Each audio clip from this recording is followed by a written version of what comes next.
Oi, vamos a mais um vídeo, né, sobre fenologia. Métodos, continuando com métodos. Tradicional aí, já aviso.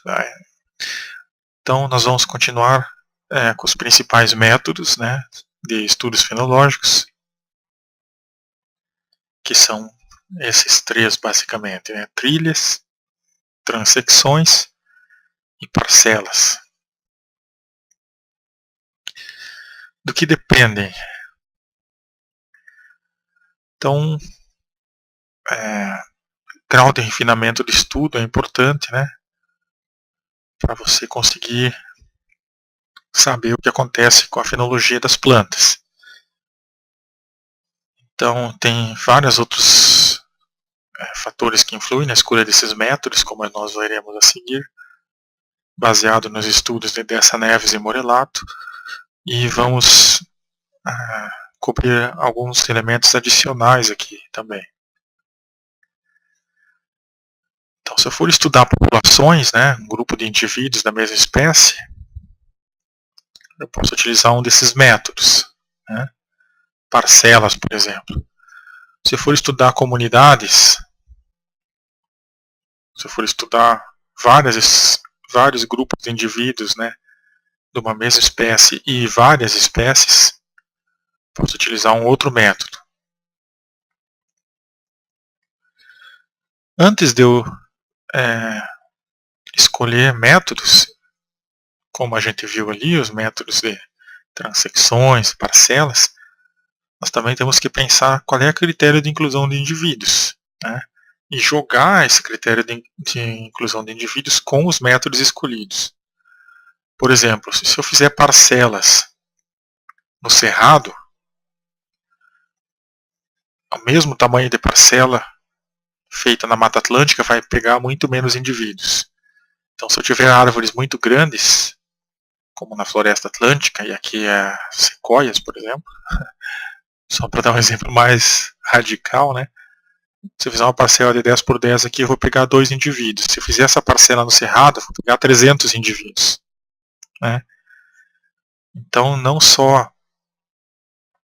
E aí, se eu fizer só 3 parcelas no cerrado, um tamanho da amostra vai ser, em termos de parcela, vai ser 3. Se eu quiser fazer qualquer estudo aí com geoestatística ou índice de Morizita para saber qual é a distribuição espacial das plantas, eu vou ter um N3. Eu vou ter 300, 400 indivíduos em cada uma das parcelas e não vou poder concluir nada espacialmente, pois eu já estressei a minha capacidade de trabalho na floresta, no cerrado, com 1.200 plantas e só tamanho de amostra 3 em termos de parcelas. Então, dependendo do tipo de estudo, né, e do grau de refinamento dos dados, eu tenho que saber jogar muito bem com o número de parcelas e o tamanho das parcelas. Tá? E também o critério de inclusão de indivíduos, por exemplo. Se eu só escolher indivíduos maiores que 10 centímetros de tamanho, e a minha parcela for uma parcela grande, eu vou conseguir escolher um número de indivíduos razoável. Agora, se for uma parcela grande eu colocar 2 centímetros de diâmetro para escolher os indivíduos, eu vou saturar também um número muito alto de indivíduos conforme o tamanho das plantas que eu escolhi.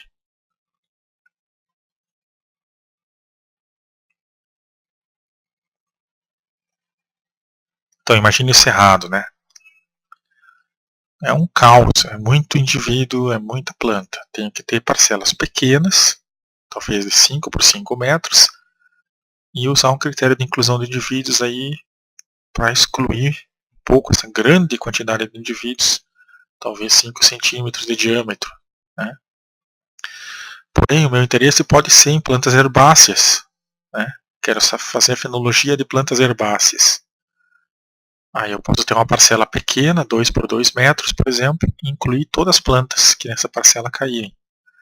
Né? Eu vou incluir principalmente herbáceas, vai cair poucos indivíduos arbóreos e indivíduos arbustivos, que eu também poderia estudá-los, se eu quiser.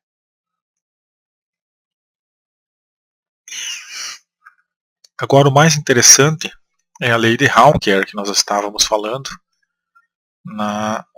em uma apresentação anterior. A lei de Hawker, ela demonstra o seguinte: existem poucas espécies com grande número de indivíduos e existem muitas espécies com um número baixo de indivíduos. Então, de um modo geral, sempre que você entrar em qualquer comunidade aí de plantas, você vai ter uma tendência de pegar uma amostragem excelente de número de indivíduos para algumas poucas espécies, como por exemplo no cerrado, alcote e purquela, e pode fazer 200, 300 parcelas e conseguir só um indivíduo de hormósia para fazer a fenologia.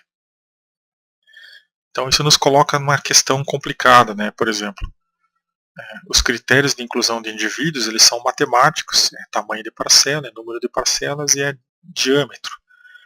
E pela lei de Hawker, você vai deixar de amostrar sempre as plantas mais importantes, que são as plantas talvez as mais raras, as mais ameaçadas. Então eu acho que seria necessário pensar também no tipo de estudo, né? Por exemplo, qual é o objetivo do meu estudo? Eu quero estudar plantas raras. Então eu vou ter que condicionar a minha amostra de uma forma um pouco diferente. Quem sabe se eu pegasse os 10 primeiros indivíduos de cada espécie, e à medida que esses 10 primeiros indivíduos, que é um tamanho mínimo para se ter uma ideia da população, né, em termos de fenologia, um dos tamanhos mínimos recomendados, eu poderia pegar os 10 primeiros, e aí não amostro mais aquela espécie, amostro outras espécies, que ela lá já está bem amostrada. Aí vou fazendo isso, eu vou esgotando essas espécies e vou amostrando até chegar a um número bom de espécies com um número bom de indivíduos por espécie. Só que aí eu posso cair numa outra situação, que é ter que percorrer uma grande distância para cumprir com esses critérios. Então, como vocês podem ver, não existe uma fórmula fácil para você amostrar indivíduos em fenologia.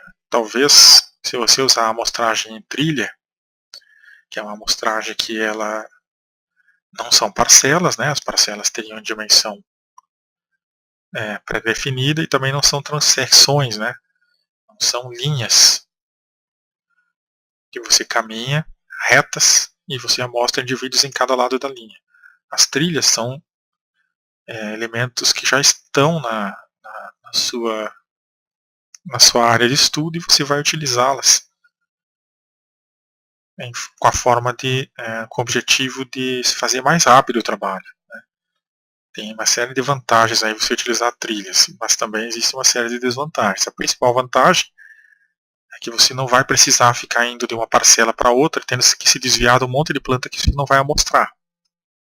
Na trilha, você vai pegar 20 km de trilha e vai amostrar todas as plantas a 1 metro dessa trilha, por exemplo. Então, se você quiser fazer uma coisa como essa, amostrar os 10 primeiros, depois esquecer e ir amostrando os próximos, talvez seja interessante trabalhar em trilhas. Não em parcelas e não em transecções, que a gente já vai falar o que é. Aí uma trilha, ó. Legal, você vai caminhando. Só que aqui você não tem, tecnicamente, o tamanho da amostra por parcelas. Você pode colocar 10 parcelinhas aqui, ó. Uma aqui, outra lá. Já a trilha, estatisticamente, ela é considerada como uma única amostra. Então você pense bem qual é o objetivo do seu estudo. Se o seu objetivo de estudo não envolve tanto questões espaciais, né? Por exemplo, eu quero saber qual é o padrão espacial de distribuição das plantas, eu quero saber comparar situações que eu preciso de tamanho de amostra em certas situações. Né? Por exemplo, distâncias dessa trilha. Aí eu posso usar a trilha, se eu não quero saber esse tipo de coisa. Pois, se você fizer 20 km de trilha, ela é considerada uma única parcela. Então ela vai limitar completamente qualquer aplicação de estatística. Tá? Tem algumas até embaixo d'água aqui, transecções aqui no caso, que são linhas retas, né? Não são trilhas que podem seguir curvas. E as transecções elas podem ser uma amostragem em linha, né? Reta. E você pode usar algum outro pequeno critério, 1 metro para cada lado, para selecionar alguns indivíduos. Ela pode ser uma trilha, uma transecção contínua, tem 1 km e vai valer como o tamanho da amostra n igual a 1, assim como aqui. Ou você pode fazer, deixar um espaço em branco, fazer mais uma, fazer tipo o asfalto nas rodovias, né? Várias transecções. E aí você vai ter um tamanho de amostra legal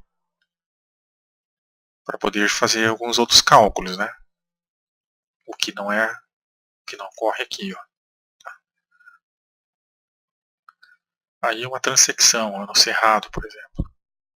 Essa linha vai até um certo limite, depois tem uma parte não amostrada, você volta a mostrar. E aí pega talvez a primeira planta que encoste, cada planta que encosta aqui você pega como amostrada. É uma forma de um critério de escolher plantas também, de amostrar plantas, né? As parcelas, ó. As parcelas, elas têm uma vantagem, né, que é justamente você pode utilizar várias formas depois de cálculos, né? Você pode colocar essas parcelas aleatoriamente na área, e aí você vai ter uma série de vantagens estatísticas depois. Você pode colocá-las sistematicamente, ou seja, uma aqui, ó, vejam lá a setinha, outra aqui, outra aqui, outra aqui. Fazer um tabuleiro de xadrez, é uma amostragem sistemática. Você vai ter também uma série de vantagens estatísticas. Agora o problema é que podem acontecer alguns problemas aqui. Por exemplo, se você tem uma área tão vasta como essa, talvez seja mais fácil você fazer uma amostragem aqui, ó, na trilha, ou fazer transecções próximas à trilha, do que colocar aleatoriamente parcelas aqui dentro. Pois você vai ter que, imagina, numa floresta, ir dessa parcela para a próxima. Se elas forem aleatórias, você vai ter que ter as coordenadas e ficar procurando as parcelas. Pelo menos nos primeiros anos. Então, uma desvantagem muito importante é que você vai ficar tendo que achar as parcelas, se deslocando. E aqui você não perde esse tempo, né? As parcelas estão sempre a alguma distância aqui e aqui, ó. Ou se você coloca isso como só trilha de amostra, as plantas vão estar amostradas sempre próximas aqui e facilita tudo em termos de logística, né? Só que aqui, com as parcelas, pode acontecer coisas bizarras. Por exemplo, você pode perder uma parcela. Você coletou a coordenada GPS, o GPS depois não funciona direito na segunda vez, você nunca mais acha a parcela. Pode acontecer, é raro, mas pode acontecer. Mas o pior aqui é que entre uma parcela e outra você não coleta dados, você se desloca, tem uma perda, é um tempo perdido em termos de trabalho, né? Enquanto que aqui, se as árvores estiverem todas próximas de uma trilha, você ganha com isso. Agora, se você vai trabalhar com uma única espécie, a população, né? É uma planta que você quer estudar o espaço, como ela se organiza no espaço, é interessante parcelas.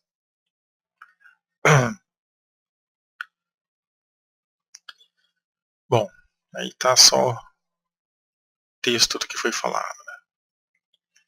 Existem então problemas práticos e as soluções ainda não são muito satisfatórias, certo?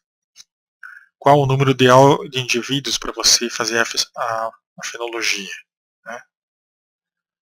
Ainda não se sabe ao certo. Alguns autores falam em 5, outros falam em 10, outros falam em 15.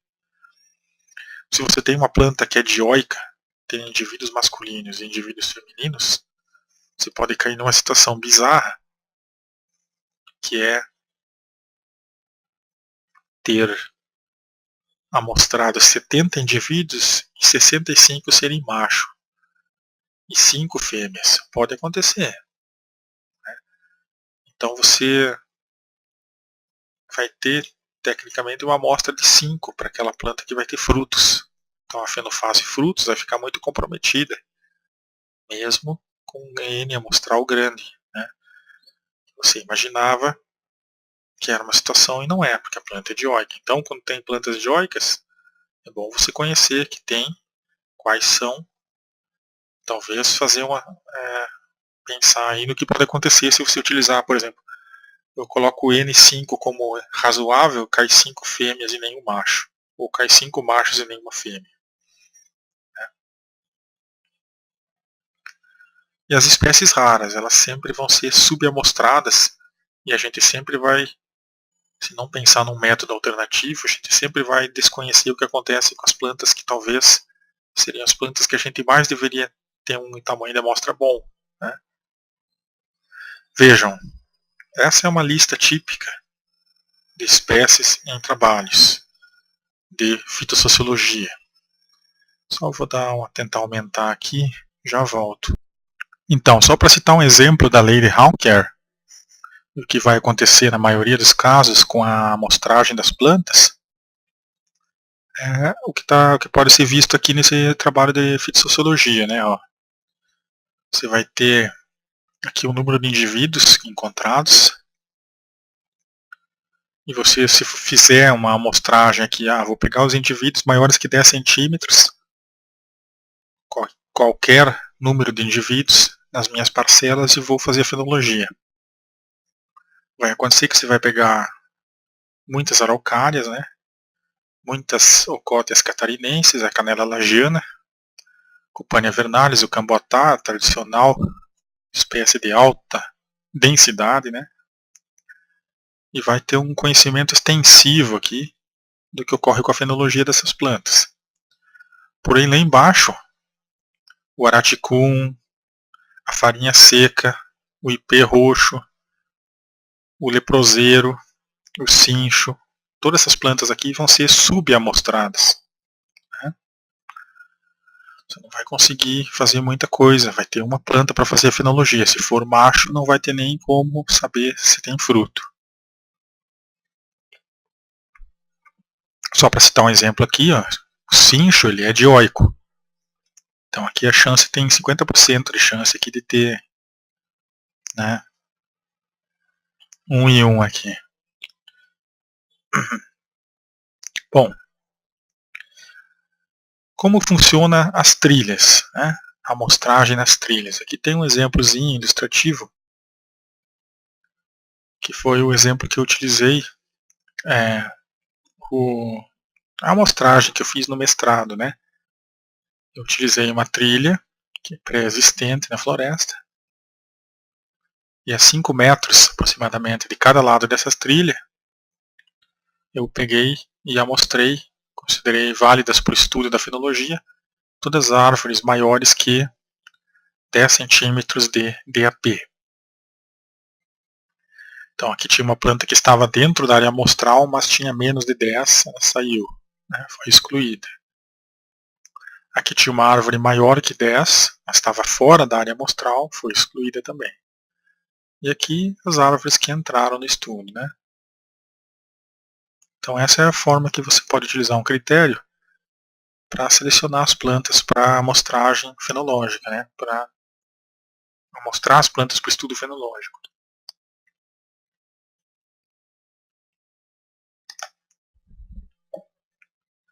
E aí, em cada uma dessas plantas, eu passava a cada 14 dias anotando o que estava acontecendo, né?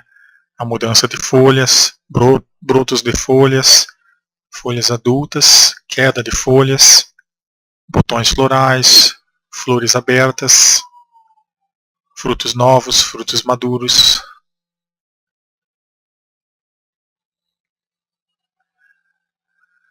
Então,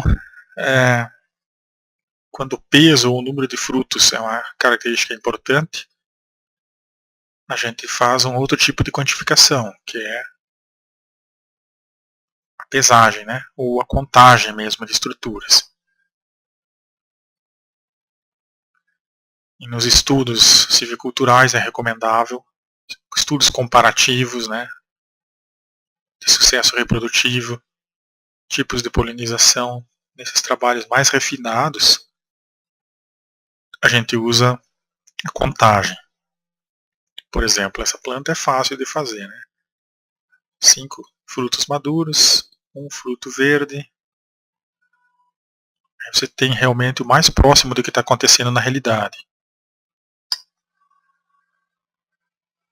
Só que nem sempre, como eu havia falado na outra apresentação, é possível você fazer isso, né?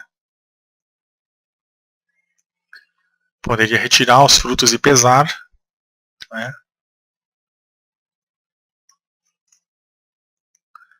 e aí vai estragar, né, a amostra, vai destruir a amostra no caso. Não tem como você fazer a fenologia dos 14 dias seguintes se você retirou. Então essa retirada e pesagem é para outros tipos de estudos, né? Você quer quantificar, mas não quantificar a cada 14 dias, quantificar uma única vez.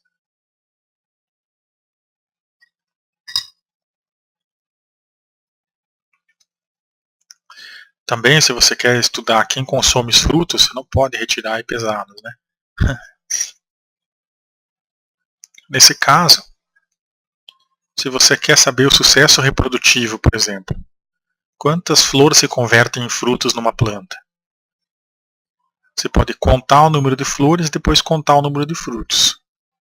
Só que às vezes as flores deixam cicatrizes aqui, ó.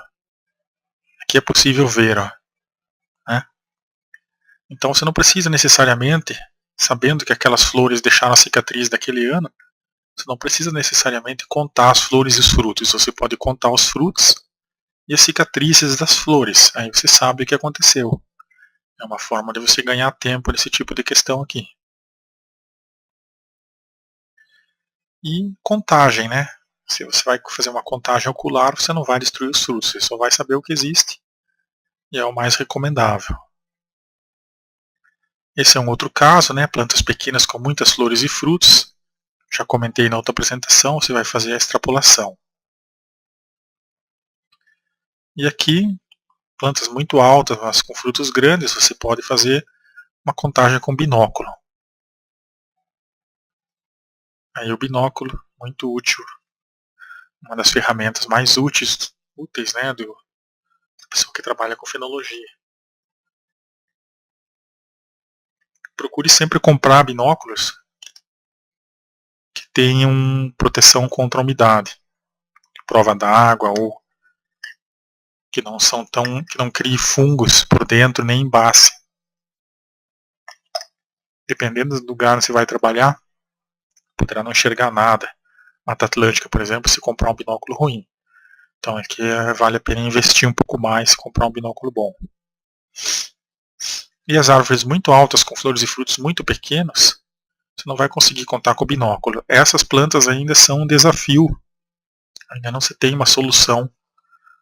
E aceito sugestões aqui, se alguém conseguir inventar um método para resolver esse problema, fique à vontade. Tem se pensado para essas questões, né, de árvores muito altas com frutos muito pequenos, a utilização de coletores de serrapilheira. A vantagem dele é que ele se adequa a essa situação extrema, né? Quantifica a produção em gramas, só que aí quantifica aqueles frutos que não foram consumidos, né? Os frutos que as aves consumiram ele não vai quantificar. Qual seria a desvantagem? Será que o tamanho da copa da árvore é dessa área? Não, né? Então você vai ter que fazer o seguinte, você vai ter que pegar essa área aqui, depois fazer um diâmetro de copa e tentar calcular mais ou menos a área da copa e ver o quantos por cento dessa área corresponde a quantos por cento do que está sendo realmente, quanto está sendo amostrado do que realmente quanto existe, né? E aí você vai multiplicar o número de frutos que você encontrou aqui por algum fator, né? Por exemplo, se a copa for 10 vezes maior do que isso aqui, você vai multiplicar por 10 o número de frutos que você encontrou aqui. Outro problema é que pode cair fruto aqui que não é da árvore que você quer, né? Aí você vai ter que ficar separando. Outro problema é que pode vir um incêndio aqui, pegar fogo o seu coletor. Sempre tem algum engraçadinho na floresta que gosta de destruir as coisas dos outros, né? Então a pequena área mostrada, os predadores, os incêndios e o atraso temporal. Lembre que a fenofase frutos maduros, por exemplo, a árvore lá em cima pode ter frutos maduros em janeiro. E quando o fruto caiu aqui, caiu no dia 5 de fevereiro, mas o teu dia de vir aqui ver o coletor é dia 10. Então existe um atraso, né? Você sempre vai ver com um certo atraso a fenofase aqui. Né? Isso aqui é extremamente trabalhoso. Quem já trabalhou com isso sabe, tem que vir coletar aqui, levar para o laboratório. Sem falar que às vezes chove forte aqui em cima, pode apodrecer, dependendo do fruto. É um trabalho mais complicado aqui, os coletores. Mas é uma solução. Bom, existe um trabalho importantíssimo feito no Brasil que aborda muitas das coisas que eu falei aqui e mais, que é esse trabalho que vocês podem ver aí. Ó. De Benck-Morelato, comparando os métodos, né, dois métodos de avaliação da fenologia de plantas, né, que é o índice de atividade, que é o número de plantas ou a porcentagem de espécies que possuem a fenofase. Né. Então, se tiver 10 plantas lá na floresta e 5 estiverem florescendo, 5 é o valor desse índice. Né. Se tiver 50 espécies e tiver 3 florescendo, 3 é o valor desse índice. Comparando, uma forma de contar o que está acontecendo também, né? E comparando, elas compararam com esse outro tipo de índice aqui, né, que é o índice de intensidade, que também é chamado de Fournier. Aqui é uma escala diferente. Você olha a copa da árvore e sem contar quantos frutos tem, você coloca uma porcentagem, por exemplo. Essa copa deve ter 50% de flores abertas em antese. Tá? Aí você vai colocar, poderia colocar diretamente, né, 50%, só que a gente nunca tem certeza absoluta que uma árvore tem 51% de flores, né, da sua copa coberta de flores. Então ela é uma escala que trabalha com incertezas, por exemplo, se você imagina que tenha entre 70% e 100%, você vai colocar um código lá, número 4, por exemplo. Se ela tiver uma flor ou duas flores, é mais do que zero, mas é menos do que 25%. Então você vai colocar código 1, por exemplo. E assim você maneja as incertezas e coloca intervalos mais claros, né, que poderiam indicar diferentes quantidades importantes para o seu trabalho. É uma forma relativa de resolver o problema, né? Criar um índice só que ele nunca vai dizer, né? Por exemplo, o código 1 de uma árvore gigantesca pode equivaler em número de estruturas reprodutivas um número extremamente maior do que o código 4 para uma árvore pequena. Então, ele não é muito útil para se avaliar o que realmente está acontecendo. Mais útil é a contagem mesmo, né? Número de estruturas.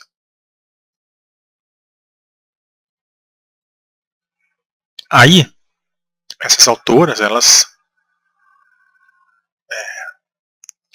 compararam, né? O que tem de vantagem e de desvantagem, né, nesses métodos. Por exemplo,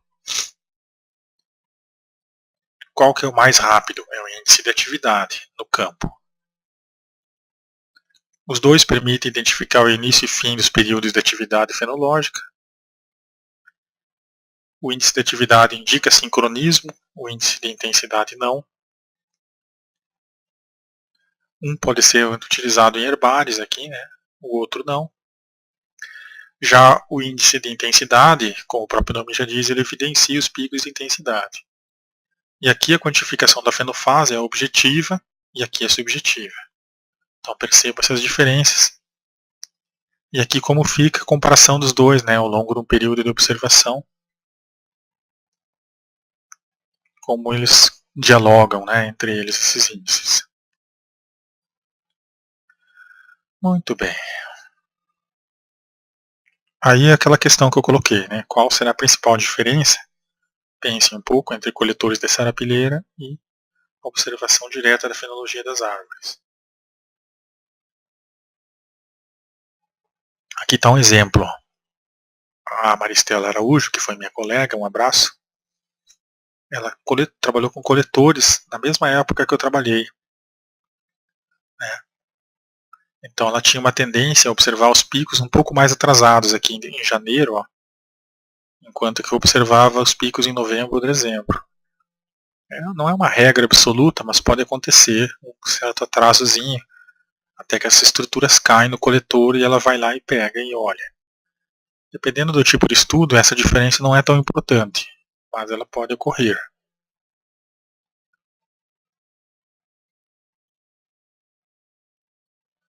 Aqui temos um outro trabalho dessa Neves e Morelato, avaliando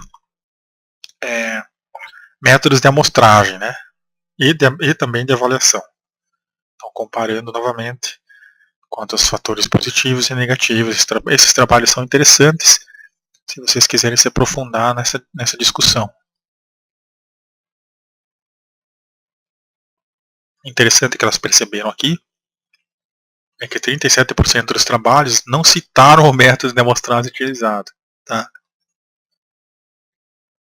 E aqui vocês podem ler depois, com calma, tem um resumo aí do que foi abordado hoje. Né? Destaques aí em vermelho para algumas coisas que eu considerei interessantes. Espero que fique boa a qualidade do vídeo e vocês consigam ler. Mas se não, vocês pegam o PDF e está no trabalho. Chapman compararam também índices, né, já há um bom tempo. As trilhas e os transectos. Ó. Como ficam as estimativas da atividade fenológica comparando. Eu imagino que eles tenham colocado na mesma área da trilha um transecto por cima para ver o que ia acontecer em termos de amostragem e de resultado. E aqui, aquela questão que eu falei, ó, o pico da atividade das plantas no transecto antes, né, em julho, comparado com os picos depois das armadilhas. Ó. E a intensidade também, né, foi menor, as armadilhas pegam menos estruturas do que os transectos conseguem pegar. Né? E aí a última comparação, a trilha com as armadilhas. Né? Volta a acontecer mais ou menos o que aconteceu com a comparação anterior. Existem também medidas indiretas, isso é baseado na confiança de que vai acontecer. Né? Então, uma medida indireta é a circunferência à altura do peito. Você pode estimar que árvores maiores produzam mais. E medir o tamanho das árvores e aí sair com a informação de quanto seria produzido pelaquela floresta. Só que isso é uma coisa perigosa, né?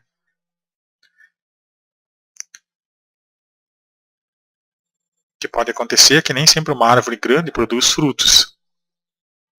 Eu lembro muito bem de uma das plantas que eu mostrei no doutorado. Era uma canela preta, nectandra. Era enorme, mas era doente. Era uma planta doente, não produzia nada. E também, às vezes, tem uma planta muito grande que está numa região muito escura da mata. Ela é baixa e com a galhada muito espalhada. E aí você vai dizer que ela é grande e produz mais e está errado, né? Então, esse método aqui é um método que, na verdade, não deveria ser usado, eu acho. Ficar medindo pelo tamanho da planta e dizer que ela produz, né? Ou pelo menos fazer uma calibração, né? Pegar algumas árvores e ver se quanto é confiável, né?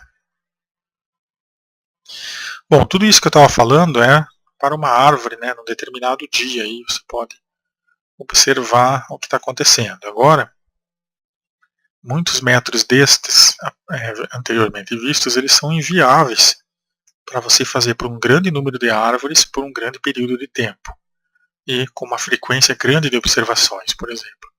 Se você estiver aqui na mata a cada 6, 7 dias ou a cada 14 dias, fica muito difícil você pesar tudo que é fruto, coletar com os coletores, contar. Imagina, você vai ficar maluco, né? Aí, recomenda-se aqueles métodos de intensidade e índice de atividade.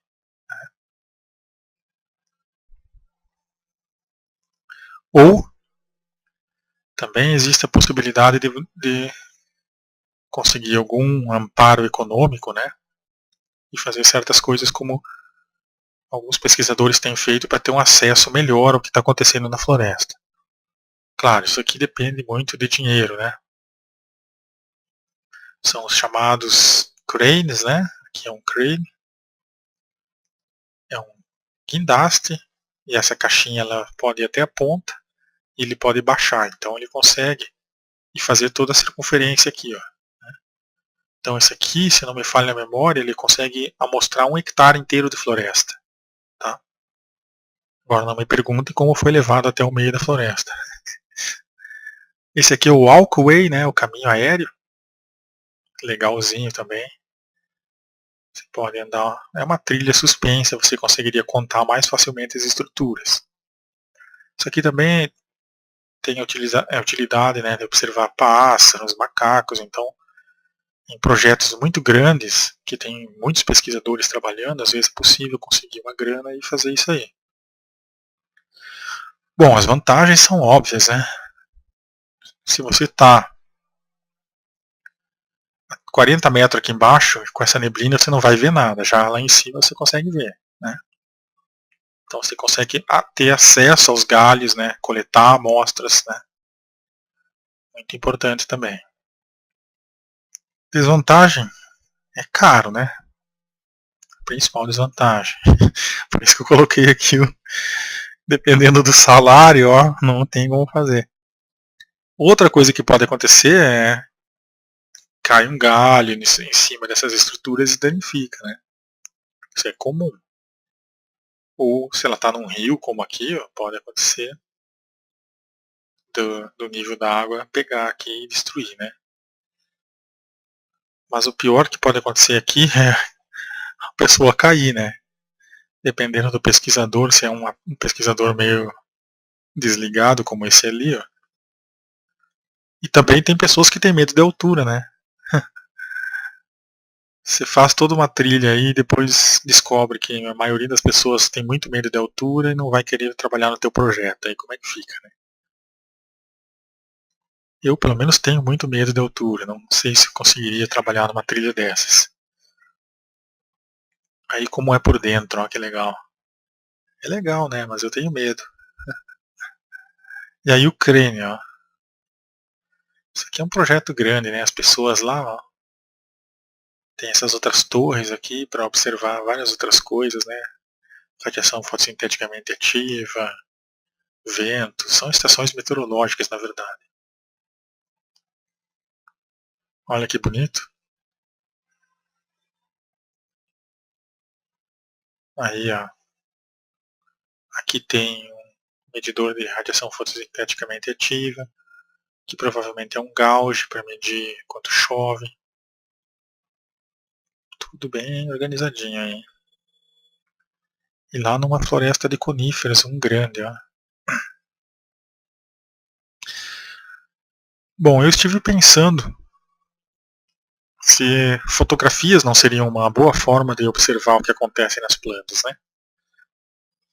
Tem uma outra coisa que faz com que, se você tiver que trabalhar com muitas plantas por muito tempo e tendo que fazer visitas frequentes ao local, se você for trabalhar no cerrado, por exemplo, aqui tem Solanum nicocarpo, é uma planta típica do cerrado. Aí o que acontece? Você está lá com 38 graus na cabeça, cheio de mutuca, cheio de bicho te atrapalhando. Como que você vai conseguir fazer uma contagem, né? E depois, no meio da tarde, cai uma chuva torrencial. Como que você vai conseguir fazer uma contagem ou fazer várias contagens satisfatórias em condições de campo muito difíceis? Só um pouquinho que eu vou... já volto. Então, como que você vai fazer, né? Você pode tirar fotos. Depois leva as fotos e conta quantas flores tem ali, né? Só que aí você já deve estar me perguntando, cadê as flores, né? Ali tem uma, lá tem outra, e lá é um fruto, ó. Bom, qual é a vantagem? Tempo, né? Você pode sair com 60 fotos sem ter perdido tempo, sem ter se estressado com insetos ou com chuva ou com calor. Depois, numa sala com ar-condicionado, chimarrão, você faz a contagem. Qual é uma coisa que você nunca vai ter aqui na foto? A tridimensionalidade, né? Você nunca vai enxergar o que estava atrás daquela folha lá. Né? Só que se você tirar 4 fotos ou mais, talvez você consiga fazer uma média. Né? Ou assumir, calibrar o método, isso é necessário. Eu conto quanto tem e tiro fotos e vejo depois, passo para uma outra pessoa contar quanto tem na foto, ou eu mesmo, depois que eu esqueci de quanto eu contei, já há alguns dias eu conto. Eu mesmo fiz isso, eu cheguei à conclusão que dá uns 70% aí de... Aí você pode criar um fator de correção. Deve haver 30% de frutos que eu não enxerguei. Pronto. Está feito o método. E o legal das fotos é isso aqui, ó. Viram? Não aparecia as flores, agora a gente vê as flores em azul, as flores são azuis. Você pode tratar a imagem e enxergar coisas que você talvez às vezes, tendo a tridimensionalidade no campo devido às condições adversas, você não viu certas flores. Estava estressado demais. E lá o fruto, ó. Aqui o outro fruto. Você pode, às vezes, conseguir bons resultados tratando as fotos. Ó. Vou colocar a seta lá na flor. Ó. Olha como a flor apareceu muito. Né? Vocês podem até fazer o teste aí. Quantas flores vocês vão contar assim e quantas flores vocês vão contar assim. E os frutos? Ó. Aqui eu inverti a imagem. Ó. Aparece direitinho alguns frutos que não estavam aparecendo. Ó. Aqui esse, ó. Ele fica bem bonitinho aqui. Né? Bom, são alternativas aí. Isso aqui ainda é preciso investigar, né?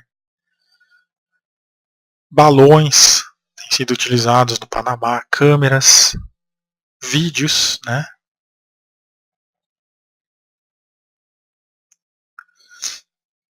Alguns autores estão pesquisando essa ideia. Será que frutos na câmera térmica não têm cor um pouco diferente e a gente conseguiria enxergá-los? Aqui é o caso de um... Até foi eu e mais um aluno meu que a gente fez lá em Itajubá isso aqui, o Bruno. Nós estava testando com câmera térmica se era possível enxergar aqui as diferenças de temperatura, pois existem plantas que produzem calor nas flores, né? São as plantas com flores termogênicas. Claro, aqui no caso é uma cicadácea, é uma gimnosperma, não tem flor nem fruto, né? Só estou mostrando para...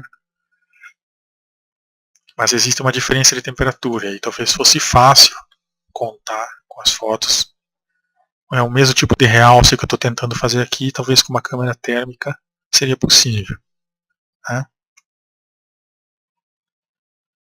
E aí tem algumas imagens aí, ó, de outros trabalhos que têm testado essas possibilidades.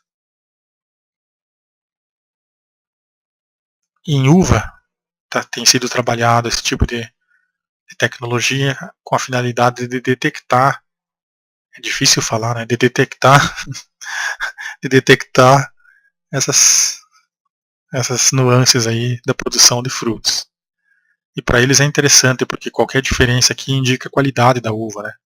Então a vanguarda da fenologia está, como sempre, na área econômica e área industrial. Aí é que vocês devem procurar soluções para os problemas que vocês vão ter em silvicultura ou ecologia de florestas, onde as coisas demoram um pouco mais para chegar, devido a existir pouco interesse econômico em preservar as florestas, né?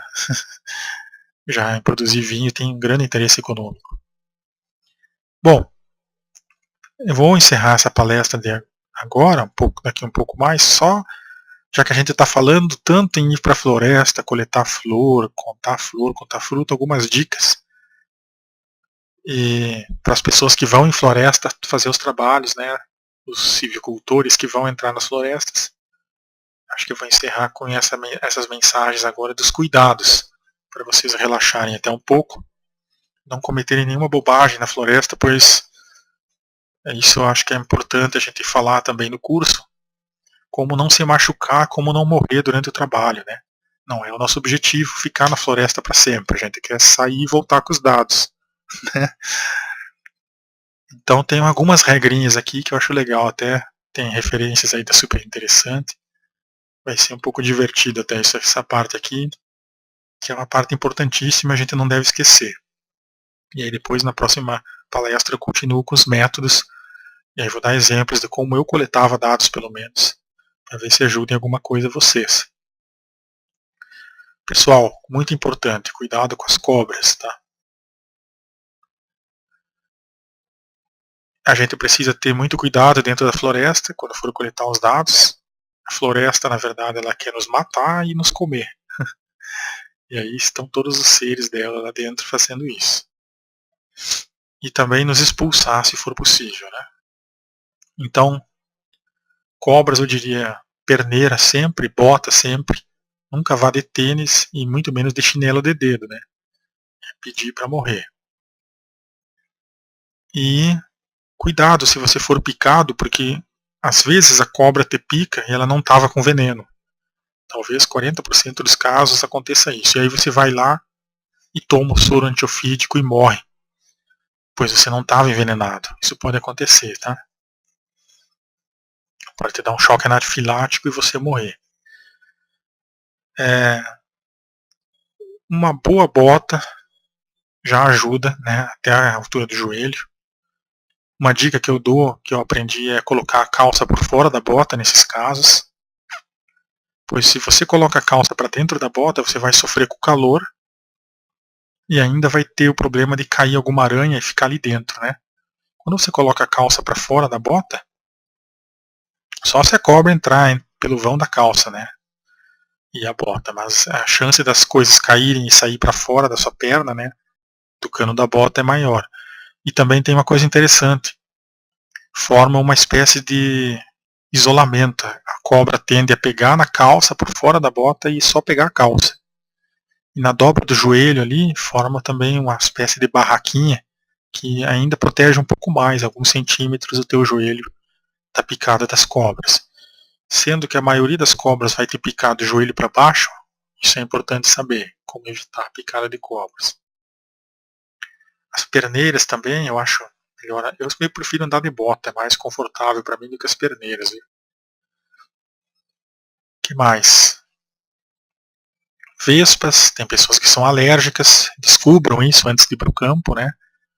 Vá que uma vespa te pegue e você morre no campo, não vai ser agradável. Aranhas. Já tive na floresta muitas vezes e a árvore caiu perto de onde eu estava, uma árvore velha. É bastante assustador, pode matar. E na Mata Atlântica, eu recomendo muito cuidado com bromélias, elas matam. Tem bromélias que chegam a pesar 150 quilos, e principalmente nos dias de chuva, né, elas enchem de água e ficam mais pesadas. Se tiver vento e você estiver em Ilhéus, por exemplo, no sul da Bahia, onde tem muita bromélia, na Mata Atlântica de modo geral, pode ficar pesado e ela cair lá de cima. E se cai 150 quilos na sua cabeça, você já sabe o que acontece, né? O que mais? Os bambus, né? Já tive cortes aí com bambus não agradáveis, perdi até a sensibilidade de um dos dedos aqui, devido a esse bambuzinho. O bambu corta muito fundo e muito rápido e você nem percebe, quando viu já era. Os astrocárions, né? Aquelas palmeiras com espinho, tem que ter cuidado, elas têm bactéria na ponta dos espinhos, podem dar infecções. Outra coisa é quando você está na beira do abismo e se apoia numa árvore podre, não é legal, né? Já viram que vai acontecer. Então procurem nunca se apoiar muito nas árvores, confiar muito nisso. Sempre dá uma tenteada antes, pois você pode se apoiar numa árvore podre e abismo abaixo, né? Esses cuidados são maiores em beira de rio e áreas inclinadas, né? Outra coisa sobre as cobras e os animais peçonhentos é também ter cuidado nas áreas inclinadas. Você pode estar subindo uma ladeira, você vai colocar a mão para se apoiar em alguma coisa para você subir, né? Isso é muito comum. E às vezes a cobra pode te pegar até na cara se você fizer isso. E aí já era, né? Ou na mão, né? Outra coisa que eu já passei na floresta também, e já vi pessoas se machucar muito feio, É aquela história da fila, né? Vai um na frente e vai um outro atrás. Mantenham sempre uma distância. Às vezes o cara que vai primeiro, ele enverga um galho e esse galho volta na cara de quem está indo atrás. Isso aí pode causar até a perda da visão em algumas pessoas. E pode causar problemas sérios, né? Assim, isso é muito rápido, né? A pessoa passa, enverga o galho vem na cara de quem está atrás. Né? Repetindo aqui com as cobras de novo, né? Que mais? Silêncio. Né? Conheço muita gente que já me falou assim, nossa, nunca vi cobra em floresta. Nunca vi nada. A pessoa anda muito rápido, falando alto, não vai ouvir mesmo, né? As cobras, a jararaca, por exemplo, Bothrops, você vai ouvir às vezes ela. Ela tem o hábito de sacudir o rabinho imitando um rato, e aí vem o outro ratinho na esperança de se dar bem, e na verdade na floresta, se você andar com muito cuidado, muito silêncio, você escuta essas coisas, você escuta o rabinho da jararaca batendo na folha seca. Eu lembro muito bem disso, parece que começa, nossa, será que está começando a chover? Não. Parece os pingos d'água nas folhas secas, mas não é, é a jararaca. O silêncio é muito importante. Se você for uma pessoa que trabalha querendo observar animais, você sabe disso. Você nunca vai entrar conversando, vai conversar super baixo. E algazarra, então, se você fizer algazarra, gritaria, né? Você não vai ver nada se você tinha esse objetivo. E outra coisa, né? Às vezes eu já fui com grupos de alunos na floresta e surgiu brincadeira, né? E eu tinha que atender vários grupos. Aí um grupo começou de brincadeira, a gente nunca sabe, né? O que está acontecendo de longe. Você escuta aquela gritaria, a tendência é você querer ajudar. E é importante as pessoas não fazer isso. Por mais alegres que estejam, deixem para fazer na hora de ir embora. Quando estiver já perto do carro, ou todo mundo reunido para ir embora, aí faz as brincadeiras. Fazer durante o serviço pode ser altamente perigoso, porque um dia você pode estar pedindo socorro e as pessoas acharem que você está de brincadeira e está de brincadeira. E aí a pessoa morre mesmo. Né? As florestas estão cheias de pessoas com problemas, também isso é importante. Por isso o silêncio.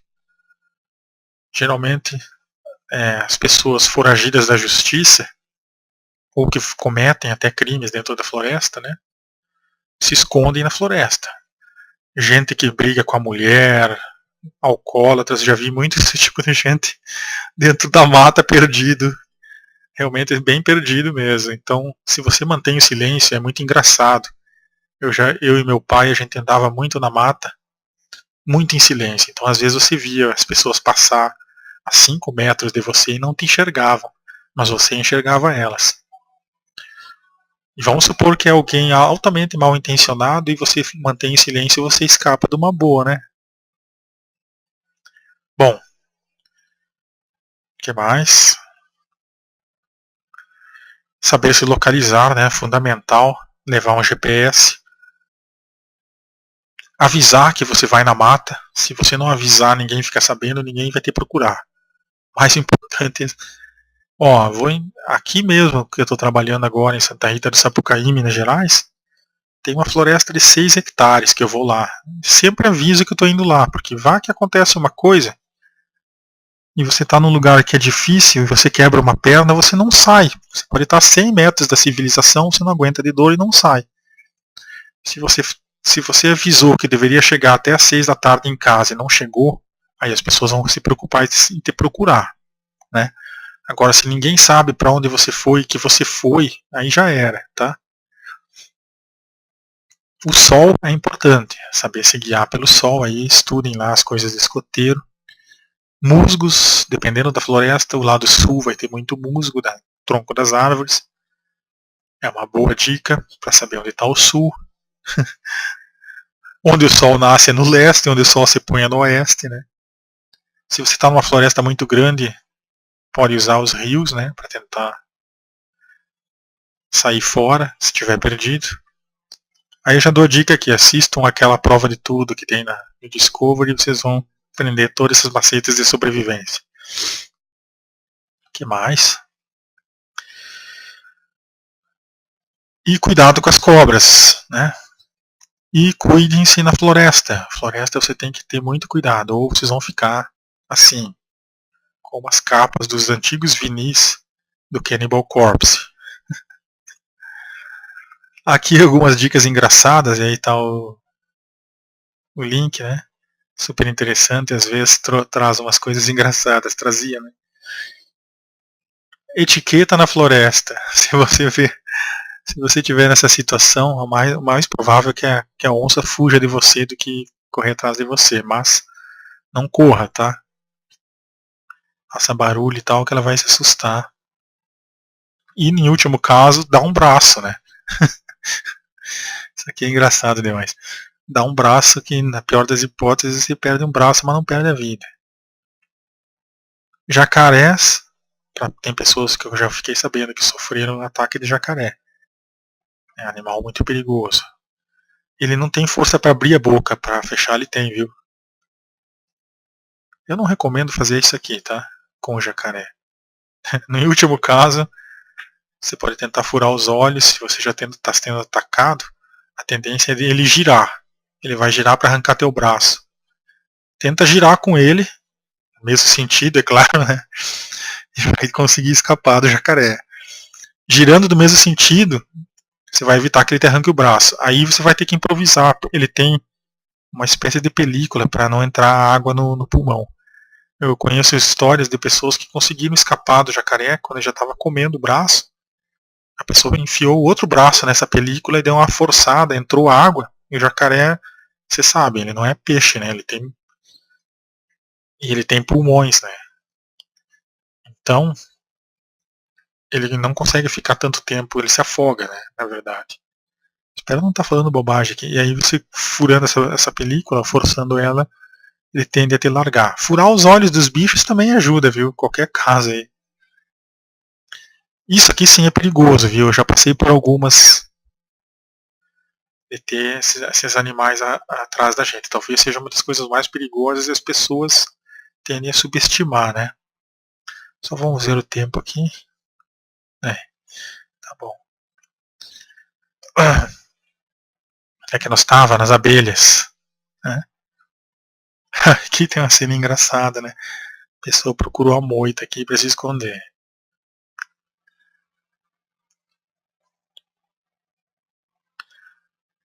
E esfregar alguma planta às vezes ajuda, né? A disfarçar o cheiro. Uma vez eu estava na floresta e eu escutei, parecia um avião, assim. Aí o meu pai falou, nossa, tem uma colmeia muito grande em cima da gente e elas estão saindo.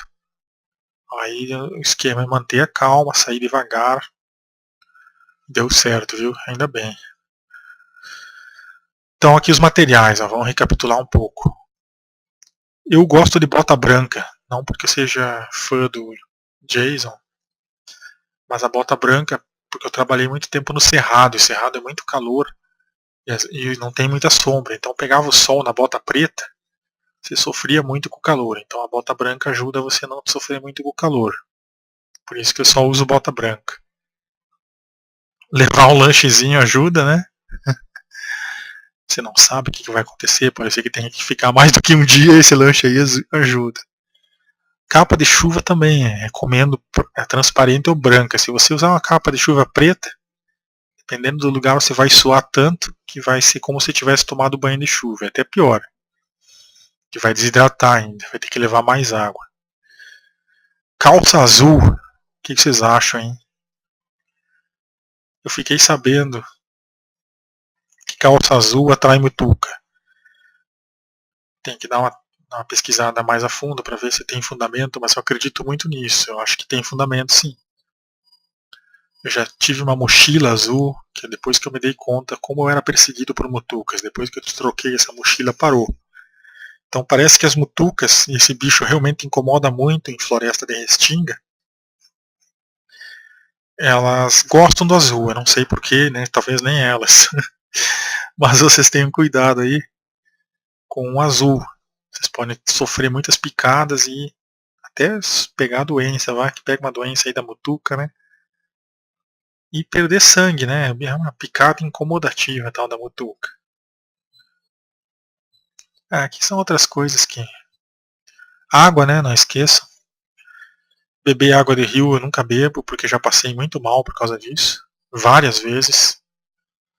Também o gaúcho acostumado a tomar água fervida, né? Vai no rio, acontece isso. Né? Tem aqueles cloratil, acho que se põe na água, espera uma meia hora, pode tomar.